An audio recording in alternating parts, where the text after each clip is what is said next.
вечера в эфире Prime на телеканале АТР. Это время, когда мы говорим о наиболее важных для страны событиях и встречаемся с наиболее знающими, интересными людьми. Сегодня такой очень знающий, интересный человек, бывший депутат Верховной Рады Украины, бывший народный депутат Украины, Верховной Рады 8-го созыва, да, Борислав Береза. Привет. Салют. Вот. Ну, первый вопрос. Мы же не виделись с тех пор, в студии. В студии не виделись? Да. Так вот, есть ли жизнь после Верховной Рады и как она протекает? Смотри, чтобы коротко ответить. Да. Можно уйти из Верховной Рады, но Верховная Рада из твоей жизни не уходит. Поэтому я по-прежнему в политических процессах. Я общаюсь с представителями практически всех политических сил, движений, гражданским обществом. Заканчиваю некоторые старые дела. Например, по-прежнему мы уже вынесли наконец-то решение комиссии Киевсовета о том, что запрет постройки мусорного завода на Троещине они на сессию должны вынести. И все было бы уже в ближайшее время хорошо, но только начались эти движения со сменой власти в Киеве. Теперь у нас все это в подвешенном состоянии. А в общем, жизнь есть, и более того, я тут на днях пошутил, и мне тут целая масса людей в комментах начала писать. Я говорю, я впервые обрадовался, что я не член парламента. А мне это написали, и мы-то рады. Я говорю, что я не член? Нет, что мы не члены. Нет, ну а что обрадовался? Все очень просто, потому что то, что происходит сейчас в парламенте, так же далеко от парламентаризма, как демократия от Северной Кореи. Дело в том, что то, что там происходит, это фактически такое визуально, де юре, это, конечно же, демократически. Услышали, послушали и пошли дальше. Приняли то, что захотели. А де-факто 100% нет. Потому что когда есть аргументы, прямые аргументы с доказательной базой, и когда приводят причины, почему нельзя голосовать за тот или иной закон, 240 или 250 человек голосуют, из которых, откровенно говорить, дай бог, чтобы хотя бы треть читала этот закон. Потому что я же потом разговариваю в кулуарах Верховной Рады, хожу, слушаю там.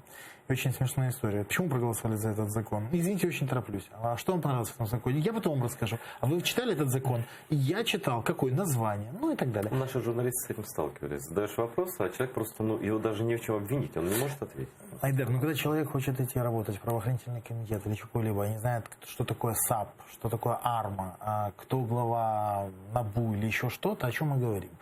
То есть можно быть невежественным, но тогда не стоит заниматься определенной работой. Ну, слушай, ты был знаменит много чем там в Верховной Раде прошлого созыва. Ну, в невежестве меня никто не знает. Но одно из твоих направлений деятельности были пятничные селфи с депутатами. Да, кстати, в этом плюс есть. Вот, смотри. Ты фотографировался, ты, еще стоит человек 10-30 около трибуны, все, кто оставался в пятницу, когда все уже по шашлыкам, по ниццам, там, я не знаю где, вот, по любовницам, там, неважно. И вот ты стоишь, 30 депутатов. Иногда и 12. А сейчас вот так вот. Полный зал? Да, выглядит? Да, было. А сейчас-то полный зал сидит? Мне это нравится. Полный зал мне нравится. Более того, я был в эту пятницу, я специально заснял и сказал, что мне очень нравится, что зал полный, мне нравится, что зал в пятницу работает, мне нравится, что в зале в пятницу есть люди, мне не нравится, как они работают и что они принимают. Так а что лучше, что хуже? А вот я не знаю, это общество должно для себя ответить. Но здесь же принцип врача «не навреди».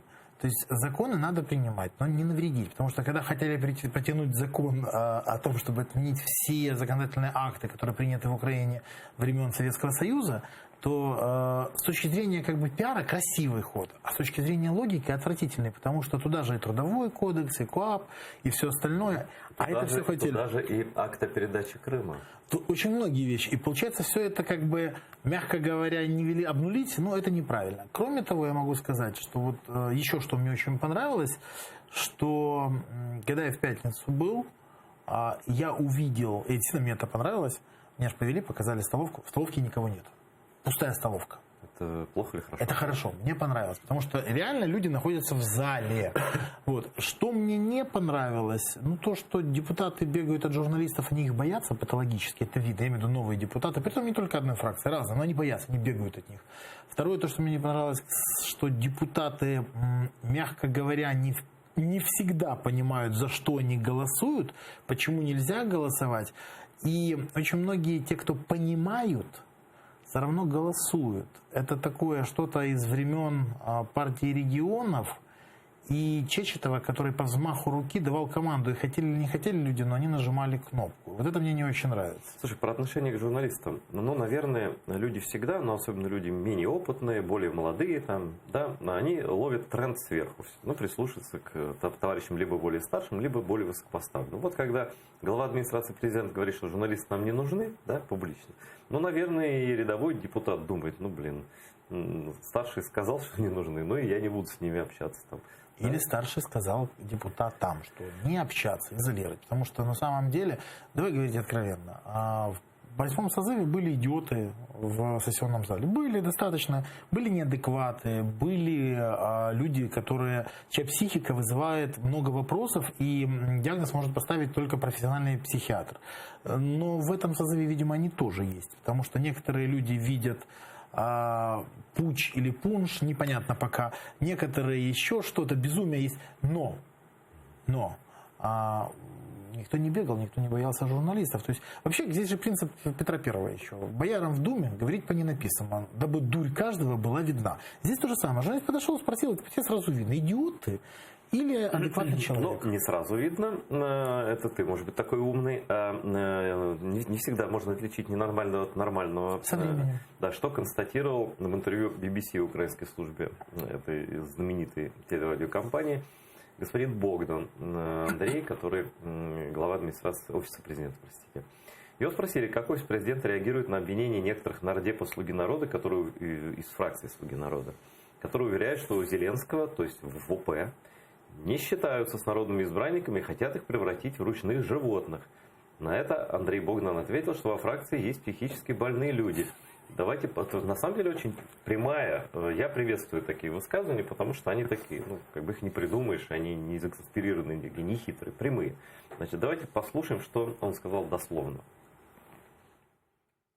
Там есть сумасшедшие люди, психически больные, срез общества. Наука не установила, кто такой психически здоровый человек. У каждого из нас есть фобии, и у вас, и у меня. Нет эталона психически здорового человека. Кто-то себя чувствует животным. Что мы можем сделать? Вопрос целей и идеологии. Они ссорятся, то не понимают, то требуют. Но пока они идут вместе к одной цели. Мы все одна команда. Если кто-то там выйдет из команды и перестанет быть частью нашей команды, пожалуй, мы будем расценивать его врагом.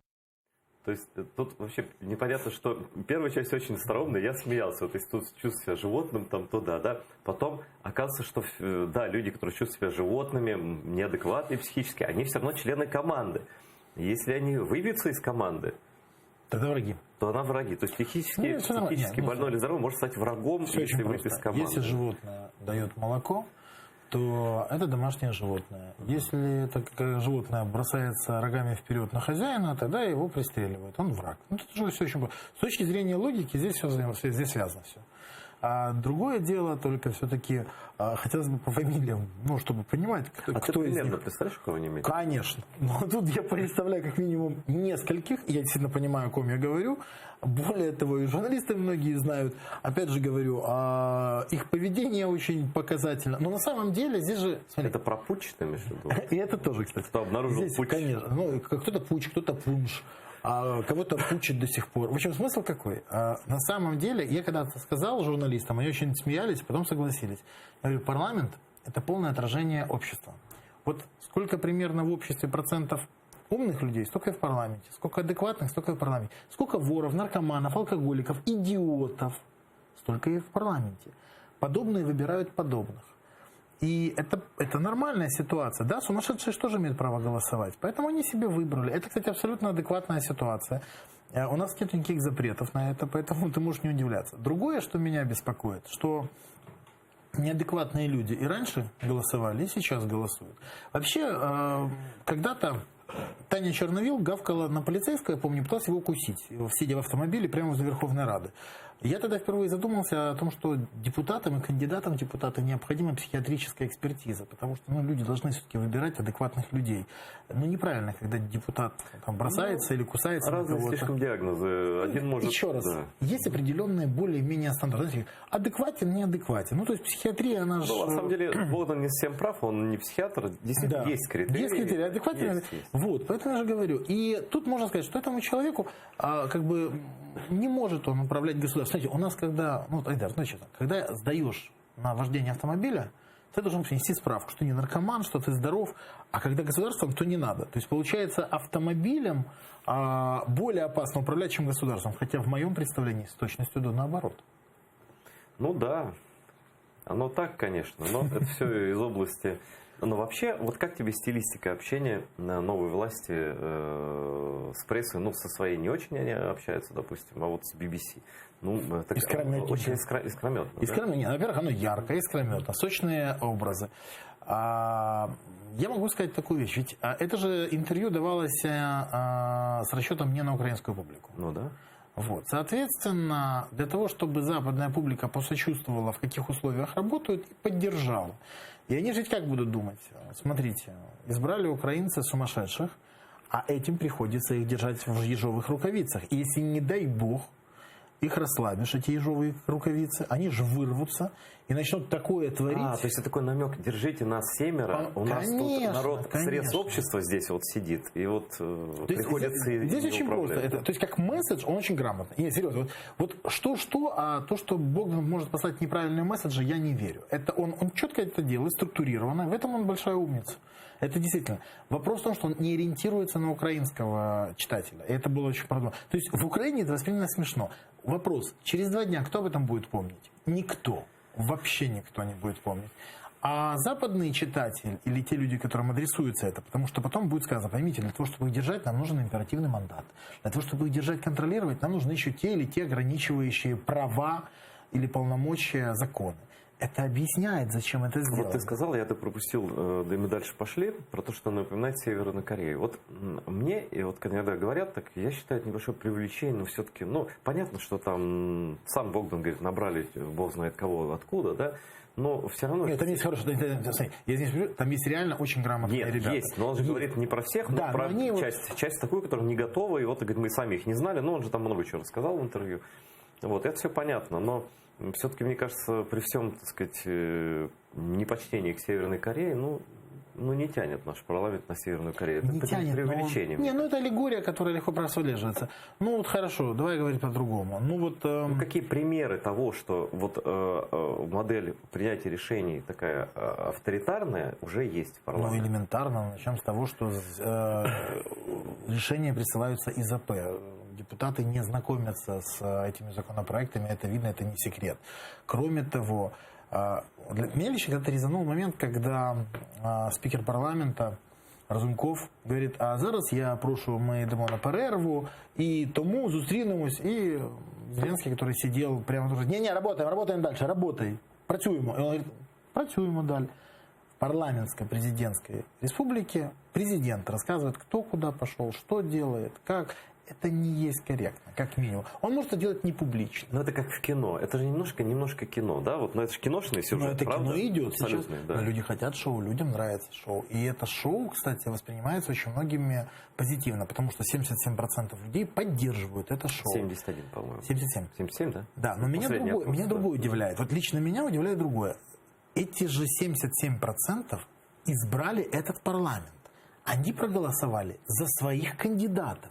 И их удовлетворяет, что их кандидатов загоняют за 101 километр, гнобят, опускают, унижают, фактически обнуляют их полномочия и превращают их скорее в имитационный симулятор парламента. Так они выбирали, я же тебе отвечу, они выбирали Владимира Зеленского. Это не важно. Важно в другом, что это же их избранники. Ну, они это их делегировали. Выбирали на зеленый цвет. Согласен, но еще раз говорю, вот я рассказывал историю, я тут покупаю по воскресеньям овощи, фрукты, всегда в одном и том же месте, и есть там точка, торгующая вином. Неплохим, хорошим, молдавское вино, украинское вино, хорошие вина, грузинские вина, на разлив.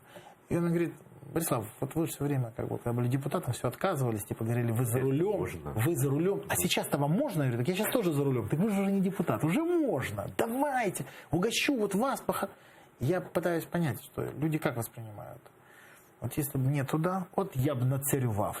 И они точно так же относятся к тем, кто сидит в парламенте. Но в том же самом парламенте сидит масса порядочных людей. Среди «Голоса», «Слуги народа», среди Европейской солидарности, «Батькивщины» есть порядочные люди. Вопрос в том, что очередной раз обезличиванный парламент. И большинству граждан Украины нравится то, что происходит. Но нравится. Может там такое происходит, что вот даже, возьмем фракцию как большую, самую «Слуга народа», да? Да. Вот, допустим, руководители фракции, или там, 20, вот, человек 30 таких, о которых ты говоришь, они понимают, что происходит, да? Они понимают, что в их фракции, Бог даже сказал, есть такие, есть любые, есть другие, есть третьи, есть эпатажники, есть лоббисты, есть проходимцы, есть случайно попавшие, есть выбранные из Фейсбука, там много он кого называл, да? И вот эти 30 людей, грубо говоря, карты не показывают вот этим вот остальным.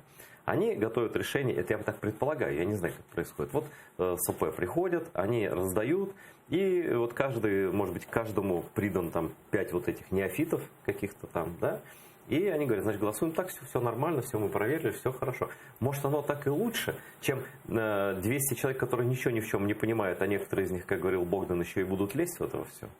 А можно ли выбирать между двух негативов, выбрать один позитивный? Я тоже думаю, они могут уже эволюционировать. Они должны эволюционировать. Они должны анализировать, за что они голосуют. Потому что если им кто-то говорит, вы должны за это проголосовать, то голосует за это не тот, кто сказал, а они. И несут ответственность не те, кто им сказали, а они. И потом, если что-то, не дай бог, пойдет, отвечать будут тоже они, а не тот, кто им сказал. И фраза «нам сказали» не работает. Ребята, не работает? Потому что парламентско-президентская При Януковиче сработало. Когда Янукович убежал, тоже многие говорили, это вся фракция, я-то что? И до сих пор тут я вынужден согласиться. Да. Кстати, между прочим, да, в таком случае работает. Но с другой стороны, не всем это так сработало. Некоторые до сих пор находятся за пределами Украины и не возвращаются. Хотя многие потянулись обратно. Вот как президент сказал, что там 65 миллионов украинцев по свету, и сказал, приезжайте. Вот и приехало человек 20. Почему-то совсем не те, которых все ждали. Почему-то все с партией региона связаны. Вот как-то, видимо. У них было выступление президента, а все остальные не увидели его. Так тоже бывает. Плохая трансляция национальной телерадиовещательной компании. Скажи, пожалуйста, а какова роль вот этой политической новой системе у Портнова? Я просто не могу этого понять. Я не жил в Украине тогда, не понимаю его личности, но я вижу, как он троллит Порошенко, как он делает сливы с следственного ГБР и так далее. И вроде как он формально ни с кем не связан. Он частное лицо, хозяин телеграм-канала. Да? Смотри, когда мы говорим, вот интересная история. Вот когда Портнов сливает, это плохо. А когда сливал Сережа Лещенко, это хорошо. Плохо и то, и то. Я же говорю, я не хочу выбирать между чем плохо. Есть нормы, они не должны быть нарушены. Это раз. Что происходит с Портновым? Все, кто не любит Портнова, признают одну вещь в нем. Он очень качественный юрист. Это действительно. И если следователи Генпрокуратуры времен Порошенко не смогли доказать его вину, то сейчас он показывает им их уровень, их качество и также качество этого руководства Генпрокуратуры. И то, что он сейчас делает, это показывает качество его как юриста. Вот и все. Более того, он принимает очень активное участие в жизни Украины, это заметно. Но, с другой стороны, я обратил внимание, что на публичные места он не рвется. Не рвется. Это тоже показатель интересный. То есть здесь вопрос идет сатисфакции. Он хочет получить сатисфакцию с теми людьми, которые ему создали дискомфорт. Он создает им сейчас дискомфорт. А проблема в другом. Проблема в том, что у нас традиционно органы, все правоохранительные, не независимые. К сожалению. Так было раньше, так и сейчас. И пока я не вижу никаких предпосылок к изменениям. Портнов связан с властью или с кем-то из власти? Я могу сказать, что слухи ходят. Но доказать что-либо невозможно. Единственное, что он иногда сообщает тексты, которые потом озвучивает ДБР, у меня вызывает изумление. Вопрос, либо ДБР готовится по текстам Портнова, либо Портнов пишет тексты Трубе. Тогда дело Труба. Да. Вернемся в Верховную Раду Украины. Свежего, нового, молодого, разнообразного по словам Богдана Сазыва. Кнопкодавы начали извиняться. Это самый был большой грех считался, кнопкодавство. Хотя я думаю, что у депутатов, коррупционеров гораздо больше других грехов. Но вот кнопкодавство, как такой показательный, наявный такой грех, он был осужден в предвыборной кампании сторонниками президента, и это тоже плюс ему пошло. И вот, значит, пришли новые депутаты и начали давить на кнопочки за других. Вот. И среди них отказались как раз из фракции, руководители которые заявляли и партии, что этого не будет. А если будет? А если будет, то... Снимут мандат. Да, лишат мандата. Но как-то вот мандата, видимо, решили на первый раз не решать, но были извинения публичные, и они были своеобразные. Я хочу, чтобы вы посмотрели, как это звучало из уст новых депутатов, потом прокомментирую. В моїх діях не було ніякого умислу, це все було в турборежимі, виходило помилково, тому що я переживав, щоб за ці закони дійсно ми проголосували так, як підказувала мені душа і серце, і умисла не було злого. Хочу вибачитися і сказати, що моя зарплата місячна, і я готовий її передати в благодійні фонди за цю помилку. Для мене це буде важливим уроком на все життя. І також я приєднуюся до позиції свою заробітну плату віддати на благодійний фонд. Ну вот такого рода, как тебе такого рода вообще прецедент и содержание извинений народных депутатов перед... Во-первых, я удивился, что они кнопкодавили. Если бы их было меньше 226, я бы это понял. То есть логика мне отказывает. Зачем это было делать? Я не понимаю. Помочь соседу, так чисто вот знаешь... Не понимаю. Слушай, никто никому ничего не помогает. Там голосуется только для того, лишние кнопкодавят, чтобы набрать нужные голоса. Там их с избытком. Зачем? Но чтобы вести товарищ, чтобы не зафиксировали, что его нет, там он может к любому... И что, бьют за это? За ребенка в школу пошел. И что, бьют за это или что? Ну, не знаю. Так вот, возвращаясь к нашим баранам, к депутатам Верховной Рады, там это очень показательно... Оскорбление, будешь лишен тебя слова. А я секундочку, я же тот самый хозяин этих слух, по идее. Тогда можно. Мы же, это же слуги наши, правильно? Вот как раз, я же в бывшем положении, я могу говорить то, что я думаю. Более того, вот сейчас очень забавно наблюдать, как те, кто когда-то бичевали парламент, сейчас сами находятся на роли бичующих. То есть их бичуют фактически. Они вот, себя бичуют, это более благородно, мне кажется. Так вот, возвращаясь к прецеденту. Сидел, когда извинялся представитель «Слуги народа», перед ним сидел другой представитель и просто ржал. Но это же видно было, он реально ржал, это было ему смешно. То есть он понимал всю абсурдность ситуации, мы понимаем всю абсурдность ситуации. Ведь можно провести дальше параллель.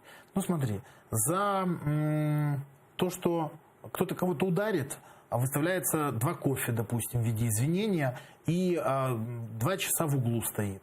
За прогул он говорит, что он кофе теперь будет брать без сливок и без сахара, а круассаны только вчерашние, чтобы абсолютно ощутить весь дискомфорт.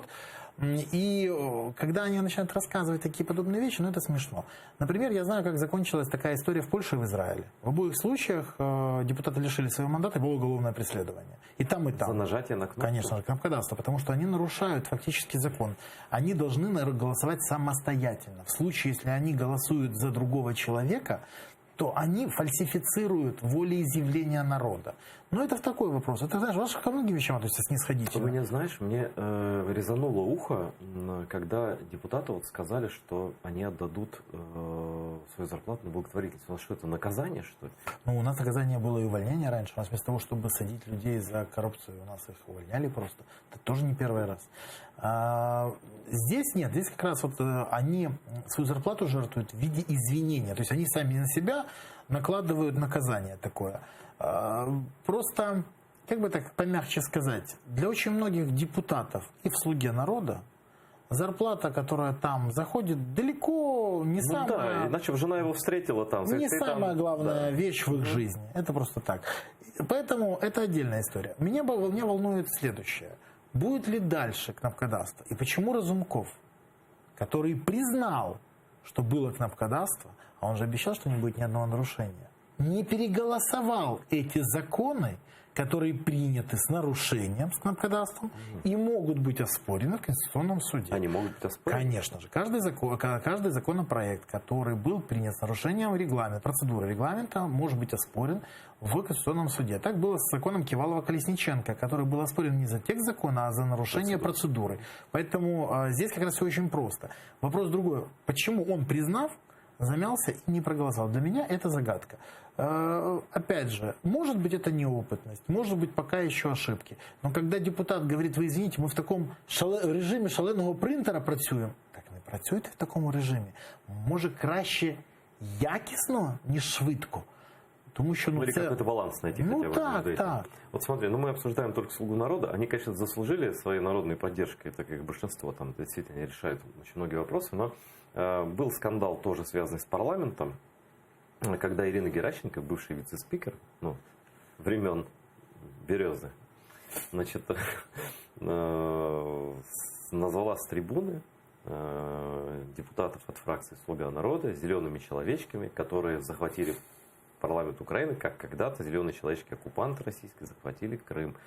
И еще она сказала Разумкову, кажется... Не сказали, что это на передние ряды, она сказала Югент. Да, Югент, но это, видимо, их восприняли как часть от слова Хитлер, Югент, юноши, да, молодежь. Мы можем говорить все что угодно, ассоциативный ряд каждый проводит свой, но она реально интеллигентно им намекала именно в ту... Мы можем сейчас выкручивать эту ситуацию. Вот как? Твое отношение? Мое отношение очень четко. Президент, когда снимали депутатские неприкосновенности, что я считаю абсолютной чушью, и я считаю, что абсолютно неправильно, сказал, что депутаты не будут нести ответственность за свои высказывания и политические действия. Тут же она высказывается, она может некорректно высказываться. Я согласен с этим. Это некорректное высказывание. Но перед этим были и другие некорректные высказывания других депутатов. И в итоге никто ни за что не отвечает, а она должна. Это неправильно. Более того, мне тоже не нравится, когда в парламенте используют, скажем так, абсолютную лексику. Это некрасиво, мне это не нравится. Более того, я когда-то помню, как в течение буквально пару минут с трибуны Верховной Рады разные фракции использовали названия практически всех известных животных с такими, знаешь, негативными дефинициями, я бы сказал. Ох, это, кстати, знаешь, в Германии запрещено. Да? Потому что, да, это, не знаю... Оскорбление животных? Нет, потому что Третий рейх, когда строился, он ненависть к евреям и к другим противным нацистским элементам строилась на их сравнении с животными. Крысы и так далее. И на это табу наложено. Это прекрасная история. Я бы поддержал это, чтобы и сейчас это было, потому что я когда-то помню, мы сидели, сначала прозвучала московская зазуля, через буквально пару минут петух гамбургский, потом вы бараны, потом я сажусь среди козлив. В общем, и это все, конечно же, не добавляет уважения парламенту и самому парламентаризму. Здесь вопрос скорее к воспитанию самих депутатов и к возможностям, которые они себе дают в общении. Вот и все. Но опять же, это же избранники народа. У нас народ же тоже особенно в карман не лезет за какими-либо там отдельными образными выражениями. Поэтому тут я нисколько не удивлен. Я бы другое сказал. Мне не очень нравится, когда избирательно начинают заниматься наказанием депутатов. Вот Геращенко наказывают, а кого-то не наказывают. А Геращенко, потому что она такая вредная. Она во всех законах ищет. Говорит, вот тут вы не правы, здесь вы нарушили регламент. Геращенко с точки зрения того, что она находится в оппозиции, она и будет шельмовать. А ведь точка зрения определяется местом сидения. Если бы она сидела сейчас на трибуне Верховной Рады, как вице-спикер, у нее другая была позиция. Потому что мы помним, как мы предъявляли Геращенко о том, что кнопкодавят, а она говорила «да», но не могла ничего сделать, как она сказала. Хотя могла, на самом деле. И то же самое по остальным. Проблема в том, что кто бы ни сидел на трибуне Верховной Рады, каждый из них считает, что он будет сидеть вечно, и ничего не поменяется. И когда меняется полярность власти, власть становится оппозицией, оппозиция властью, то обычно происходит разочарование и недопонимание. Ну как же так? А как же? Да очень просто. Просто принцип бумеранга никто не отменял, все возвращается. Здесь то же самое. И сейчас, запустив такую процедуру, и если бы ее реализовали про 5 заседаний, я уверен, что могла бы поменяться со временем полярность. И тогда я представляю, как господина Разумкова отстраняют на 20 заседаний. Или там, допустим, ставят в угол на соль и перец. Или еще что-то. То есть ситуация, придумать до абсурда можно ее довести. Вопрос, надо ли? Если мы строим цивилизованную страну, тогда парламент, парле, слова, и тогда дискутируют. Потому что уже было в украинском парламентаризме когда-то история, когда один из спикеров парламента сказал, что парламент – это место для спілкування. И это ненормально. Ждем, чтобы это поменялось и больше такое не повторялось. Но вот они же, по-моему, отказались от идеи ее наказывать. Нет, не так. Решили не голосовать, дабы не позориться. Потому что очень многие на самом деле сказали, что, ребят, это избирательное право. Врагам закон, себе прощение. Так нельзя.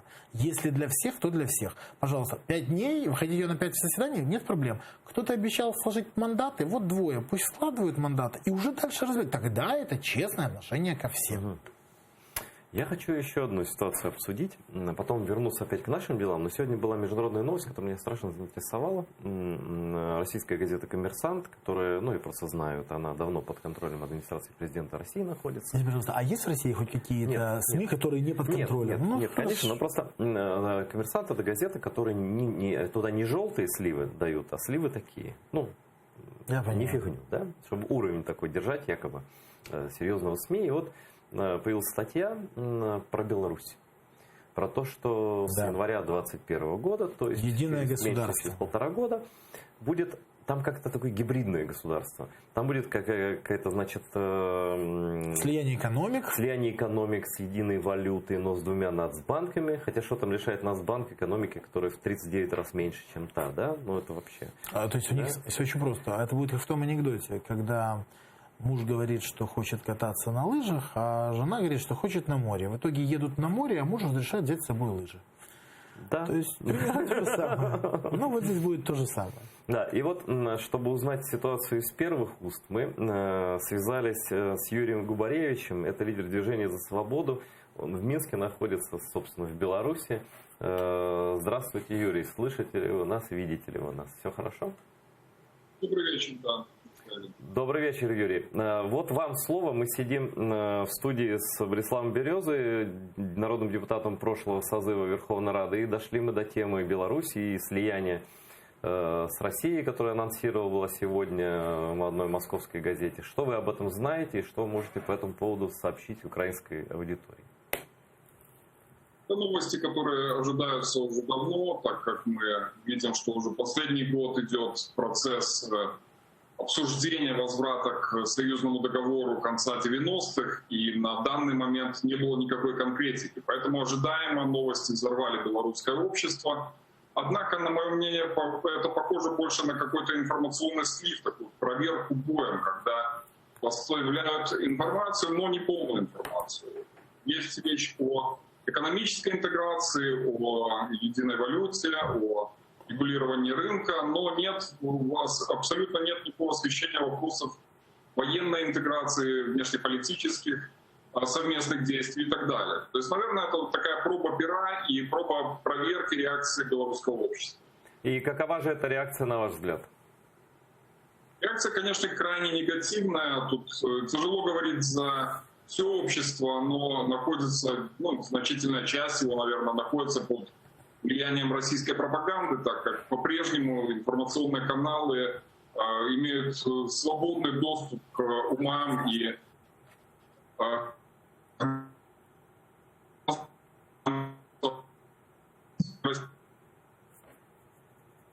Давайте мы перенаберем, наверное, да? Юрий Губаревич, это связь там, видимо, в Минске там кто-то начал провод пережимать. Сейчас у Борислава Березова, собеседник, был вопрос тоже. Мы продолжим тему Беларуси. Но мне кажется, это, знаешь, когда единая валюта, да, тут уже говорить о независимости вообще не приходится. Почему? Не. Вот единая валюта, например, в Евросоюзе. Но государства же независимые. Проблема в том, что там есть демократические государства, а мы говорим о стране с тоталитарным режимом. И причем зависимы полностью, одна от другой зависит. Поэтому рассказывать, и давай говорить откровенно, последние подвижки Батьки о том, что он дал возможность захода русских войск в Беларусь, и фактически концентрация российских войск на границе с Украиной со стороны Беларуси, все это наводит на размышления о том, что перспектива Беларуси остаться независимым государством, под большим вопросом. Но вот у меня мнение такое, не знаю, согласишься ты, нет, что Путин хочет сделать аншлюз в Белоруссии, но хочет сделать его очень мягко через экономику, как бы. А потом закрепить это уже... Да, законодательно. Да. Более того, я не удивлюсь, если действительно это будет интенсивно, это будет в рамках восстановления Советского Союза, о котором он мечтает и бредит, потому что это идея фикс Путина. Он хочет реставрации совка в том или ином варианте.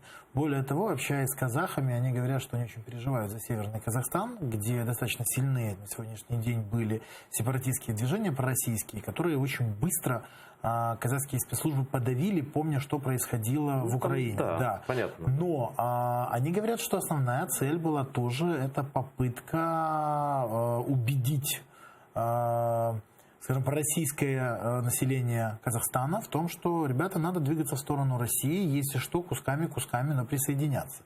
То есть Россия по-прежнему ведет недружественную позицию по отношению к всем своим соседям, но это традиционно, российская имперская политика, и тут никого не удивляет. Меня другое интересует. Меня интересует реакция на этот слив руководства, официального руководства Беларуси. Я не видел. Как раз хотел вот у Юрия Я об этом и хотел спросить тоже. Губаревич. Я хотел бы увидеть, потому что я специально... Есть на связи Юрий Губаревич снова. Юрий, еще раз здравствуйте. Вот у моего гостя, бывшего депутата Верховной Рады Украины Борислава Березы, есть вопрос к вам. Он вам его задаст сейчас. Юрий, добрый вечер. Скажите, пожалуйста, а существует ли уже ответная реакция руководства Беларуси? Существует ли уже какая-то реакция на этот слив? Есть ли уже официально какой-то, ну, не знаю, там, протест или же опровержение? Есть ли вообще хоть что-то, от чего можно оттолкнуться и сказать, смотрите, нет, вот принцип независимой Белоруссии по-прежнему будет соблюдаться, и, возможно, какие-то экономические процессы будут запущены, но ничего независимости не грозит? К сожалению, наше руководство отличается заторможенной реакцией. Тут нужно привести пример и российско-белорусских военных учений, когда просочилась информация о движении колонн танков в сторону Минска, и Министерство обороны только через сутки буквально как-то отреагировало. То же самое и теперь. Внешнеполитическая со стороны официальных властей тоже нет никаких заявлений. Это вся ситуация, что даже не было опубликовано никаких документов, чтобы можно было сделать вывод, насколько реально вот те сведения, которые передал «Коммерсант». Поэтому тут можно опираться только на неофициальную реакцию, и насколько нам известно по нашим каналам, позиция такая, что документов много обговаривалось, подписывалось, даже или готовилось к подписанию и предыдущие годы, и не исключено, что и новые предложения зависнут просто в бюрократической машине, которая будет годами готовить, вычитывать правки и так далее. То есть власть рассчитывает, что ее не смогут, белорусскую власть не смогут принудить подписать эти соглашения в ближайшие годы. Юрий, а вы сам как думаете, при желании Путин может додавить Лукашенко, или тот будет сопротивляться до конца? Для Лукашенко это будет политическая смерть. Он прекрасно понимает, что пути в Ростов следом за Януковичем у него нет. Если он туда уедет, то проживет очень недолго. Поэтому он будет до последнего держаться и цепляться за власть тут в Беларуси. Естественно, он не допустит никакого внешнего влияния и возможности ослабления его власти. Ни через экономику, ни через политику, ни через какие-то договоры, которые, я не исключено, что он может подписать, но абсолютно не будет исполнять.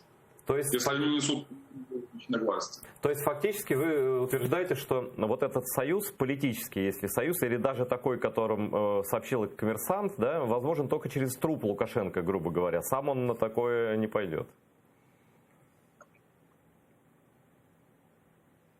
Сам он будет до последнего цепляться за власть. Скажите, а как сейчас выглядит военный союз России и Белоруссии? Вот будем по секторам брать. Экономика сильно зависимая, это мы знаем, как бы это и не секрет, и в Беларуси все говорят. А вот как военные и спецслужбы связаны на данный момент России и Белоруссии? В данный момент идут совместные учения, это периодические, которые, скажем так, не приводят потом к иногдаемым негативным последствиям. Со стороны экспертов было много опасений по предыдущим учениям. Взаимосвязь очень сильная. Тут можно сказать, что буквально лет 5 назад или немного даже раньше Александр Лукашенко предпринял некоторые чистки в силовом аппарате и спецслужбах и избавился от людей, напрямую связанных с Москвой через получение учебы в свое время, через какие-то контакты. Но связь продолжает оставаться достаточно серьезной, и не исключено, что наши силовые ведомства в случае каких-то агрессивных действий со стороны России будут более чем лояльно встречать такие действия в отношении Беларуси. Скажите, пожалуйста, может быть, это последний даже вопрос. Вот всегда существует угроза широкомасштабного вторжения России в Украину. Но мы знаем, как расположены войска, и мы знаем, что определенные части российских войск находятся на территории Беларуси и так далее, и так далее. Скажите, пожалуйста, вот вы, как человек, находящийся внутри Беларуси, в случае, если Путин решит напасть на нашу страну, сохранит ли Белоруссия нейтралитет хотя бы, или она, ввиду того, что является союзником России, примет участие в таком масштабном вторжении вдоль всей границы, если предположить, что оно случится? Это будет тяжелое решение для белорусских властей. Опять-таки оно будет граничить с самоубийством. То есть та позиция, которую заняло белорусское руководство с 2014 года, нейтральной страны, позволяет вот все эти годы получать определенные выгоды как по отношению с Востоком и Западом. И если однозначно определить себя союзником, который беспрекословно исполняет любую прихоть со стороны Кремля, это потеря возможности для маневра. И я не думаю, что Александр Лукашенко в трезвом уме будет согласен на такой шаг. Хотя неизвестно, насколько сильно влияние, насколько сильны рычаги, которые могут его принудить сделать. Поэтому исключить тут тоже невозможно. Ну и, наконец, простой вопрос еще один у меня возник. Вот простой вопрос даже обывательского характера. Будет Лукашенко сопротивляться, не будет сопротивляться. В конце концов, не все от него зависит. Да? Вот, в принципе, аншлюз Белоруссии при желании Москвы возможен? Вот присоединение такое любым способом, гибридным, таким-сяким.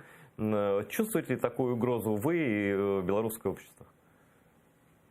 Я думаю, что 25 лет независимости, они не прошли, даже уже 30 лет, можно сказать, скоро будет, не прошли даром. И можно вспомнить события второй половины 90-х лет, когда Александр Лукашенко только начинал реализовывать мечты о союзном или о едином государстве вместе с Борисом Ельциным. И тогда просто десятки тысяч белорусов выходили с протестами на улицы.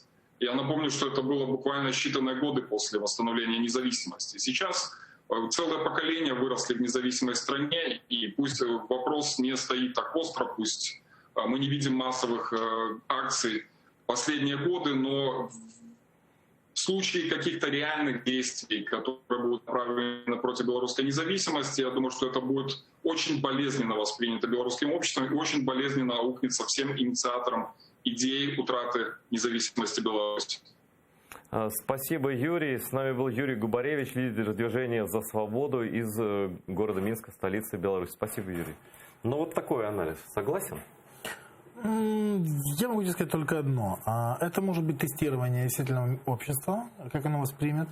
А может быть намеренный слив для того, чтобы батьке показать, что процесс-то идет, и озвучивает тоже. Про тебя не забыли, озвучивает тоже своим, чтобы они понимали. Но для нас это, кстати, очень опасный звоночек, потому что в случае такого легкого аншлюза, как ты это назвал, в Белоруссии, это будет тогда из серии «Украине приготовиться». Это полноценное уже будет вторжение. И мы это понимаем, мы это оцениваем. То есть ради чего ему это делать, собственно говоря? Ну да, для того, чтобы полностью со всех сторон окружить.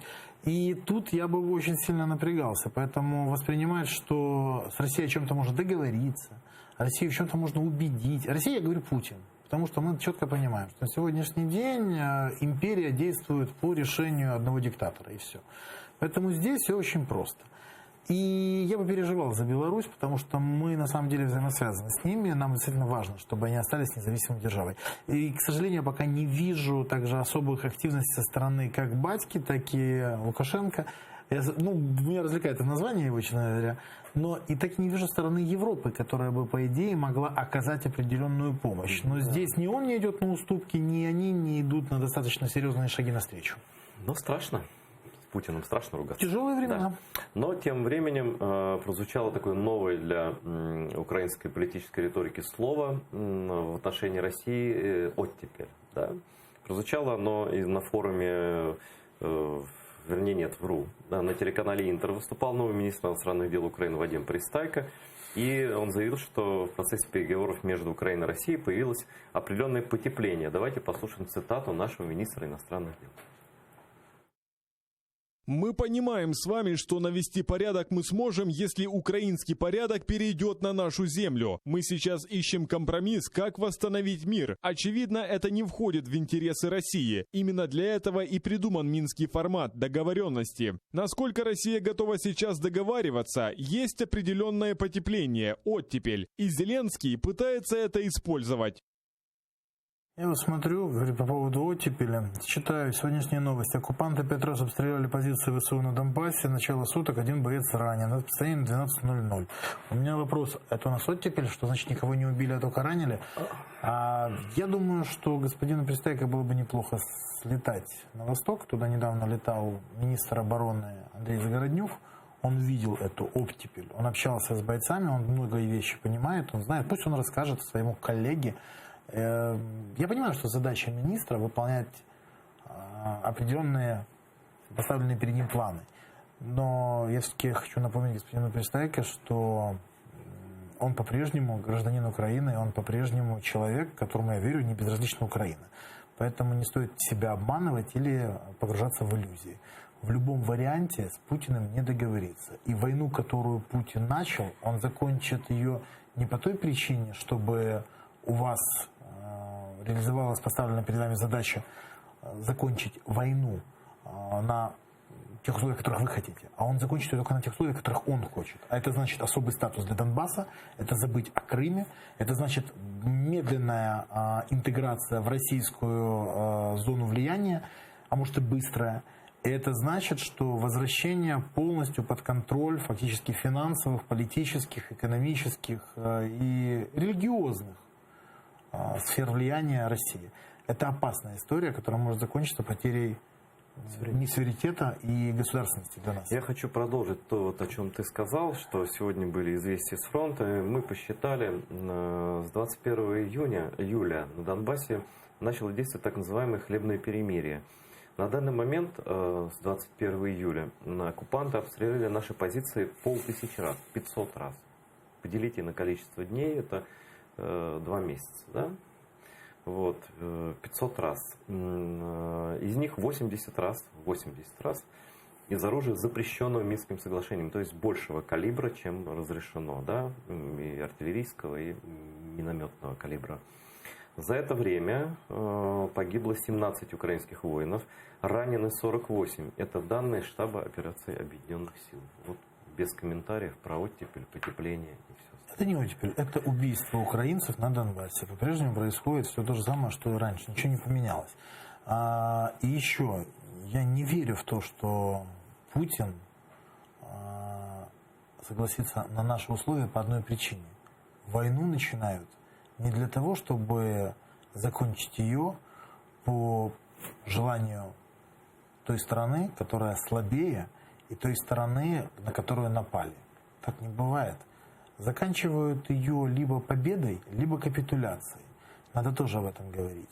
И для нас согласиться на особый статус Донбасса, их независимую милицию, какие-то возможности блокировать наш внешнеевропейский вектор или еще что-либо, это фактически, или амнистию, это фактически и есть проблема, которую нам предлагает Путин. Более того, я сейчас хочу сказать, до последнего, давайте откровенно говорить. Это отложенная проблема. Она загорится через 4 года, через 2 года, через 6 лет. Но это еще больше загорится. И это может разорвать Украину окончательно. Поэтому на наших условиях, только на наших условиях, без амнистии, с вычисткой, по полной программой, всеми процессами. И самое главное, это что сначала выводятся войска, берется под контроль территория, после чего получают доступ все партии и политические движения к той территории, она очищается, и только тогда можно проводить выборы. И люди должны вернуться. Конечно, Там 1 миллион, 1,5 миллиона. Больше, значительно больше. Но смотри, как раз Зеленский, многие говорят, что вот эта нормандская встреча, она будет таким рубиконом для него, то есть там придется быть определенным, как бы для всех, и придется разговаривать с такими, ну, скажем так, сомнительно моральными личностями, как Макрон, который там за Путина в последнее время просто, не знаю, агитирует, и там Германия тоже, в общем, такая стала, да. Вот президент Владимир Зеленский рассказал, какие первые 3 шага он планирует обсуждать на встрече нормандской четверки. Давайте послушаем президента Украины. Там головні кроки – це вирішення, не підняття теми, а вирішення питання остаточного обміну всіх наших полонених. Всіх на всіх ми можемо так називати. Друге питання. Остаточно вирішено з чіткими термінами розведення військ. Золоте, Петрівське, а потім чіткі терміни, коли ми розводимо війська упродовж всієї території, всієї нашої контактної лінії. Третє. Чіткі терміни обговорення. Якщо ми обговорюємо місцеві вибори на тимчасово окупованих територіях, ми повинні з вами розуміти, що чіткі терміни будуть до виборів виведення всіх військ с тимчасово оккупованных территорий. Ну, фактически, вот у нас, кстати, есть звонок. Здравствуйте. Вы в эфире. Говорите, кто вы, откуда, и задавайте вопрос нашему гостю, пожалуйста. Здравствуйте, я с Луганщины, город Старобельск. Я не понимаю вашего благородного негодования по поводу особого статуса. Его проголосовали в первом чтении депутаты 31 августа 2015 года. И если бы не бросили гранату и не погибли бы гвардейцы, то, наверное, во втором бы чтении проголосовали. Это во-первых. Во-вторых, вы привели таблицу перемирия. Сколько погибло во время перемирия за последние 5 лет? Сколько было перемирий, сколько гибло людей, когда там 4 человека погибло, и Бессмертный говорит, надо выходить с минских договоренностей, почему он не говорил об этом раньше? У нас во время каждого перемирия гибнут наши люди и калечатся. Почему тогда не обращали с подобными воззваниями? Начнем с того, что и тогда, и сейчас моя позиция не менялась. Сначала выводятся войска, затем мир. Это раз. Во-вторых, в любом варианте, который бы мог рассматриваться, меня интересует в первую очередь территориальная целостность страны и будущее государства, а не отдельное княжество Луганско-Донецкое, подчиняющееся Кремлю и ведущую, как раковая опухоль, работу по уничтожению Украины. Меня интересует Донецкая и Луганская область в составе Украины без контроля со стороны Кремля. Поэтому здесь позиция у меня стандартная. И последнее, что я хочу сказать, это осознайте одну простую вещь. Не мы эту войну начали, не мы вторглись в Славянск, не мы убивали украинцев, не мы напали на Украину, не мы обстреливали, не мы устраивали Дебальцево и Иловайск, а Россия. И Россия неплохо бы ответить за все, что она совершила. Поэтому рассказы о потеплении, о перемирии и всем остальном, ну, это относительно. То, что Зеленский хочет обменять всех на всех, надо всех украинцев возвращать домой. Тут я согласен на 100%. Последнее, когда он сказал, что только когда выведут русские войска, российские войска, только тогда можно будет проводить выборы, я с ним согласен. Другое дело, что россияне пока хотят с точностью до наоборот. И вторая позиция. Отвод в Золотом. Я пару месяцев назад, да, пару месяцев, чуть меньше, был в Золотом 3. И я помню, как мы проезжали, и нас предупреждали, здесь нагнитесь, потому что работают снайпера. И отвод войск только с нашей стороны не приведет ни к чему. Более того, мы можем потерять стратегическую территорию. Поэтому нужно быть очень аккуратно и взвешенно. Нужно быть очень аккуратным и взвешенным при рассмотрении этих тактических действий. Просто там земля реально полита кровью украинских воинов.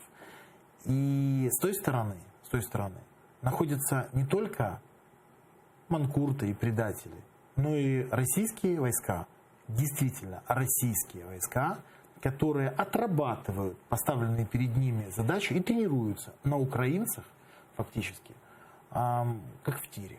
Вот это я вам такое объясню. Еще у нас ровно минута остается. Борислав, я хотел спросить, вот ты упомянул, что о никакой амнистии. Но вот суды, например, 2 раза освобождали одного человека, который воевал Чем закончилось? Вот я хочу твой комментарий получить короткий, меньше минуты. Боевик Джумаев был убит, его отпустил суд по домашний арест дважды. Второй раз отпустил, пришли люди, позвонили в дверь, он открыл его, расстреляли и ушли. Вот что это? Это атентат. Это атентат, это политическое убийство, это кара. Это за его предательство Украины. Я не оправдываю, я могу сказать только одну вещь. Если суды и дальше будут отпускать, может быть все что угодно. И это приведет к негативному эффекту в самом обществе. Потому что если суд отдает улице право судить, это первый шаг к суду Линча. А это недопустимо. Это тогда мы не правовое. Я же говорю, мы не правовое тогда государство, а восточноевропейское Сомали. Этого допускать нельзя. Поэтому суды должны взвешенно подходить к позиции и не закрывать глаза на некоторые моменты, и не говорить, да разберитесь как-нибудь там потом сами, или брать деньги за решение, а принимать законные решения с наказанием преступников. Амнистия возможна только тем, у кого нету на руках крови, и те, кто не принимал участие в захвате городов и территорий. Спасибо. С нами был Борислав Береза, народный депутат Украины прошлого созыва, остающийся активным политиком, аналитиком, комментатором и участником общественно-политической жизни страны. Спасибо, что пришел. Спасибо. Нашим зрителям напоминаю, что неплохо бы вам подписаться на канал YouTube, телеканал АТР, на наш Facebook. Там много хороших, интересных новостей. Все вовремя, все кстати. Вам понравится. Смотрите АТР дальше.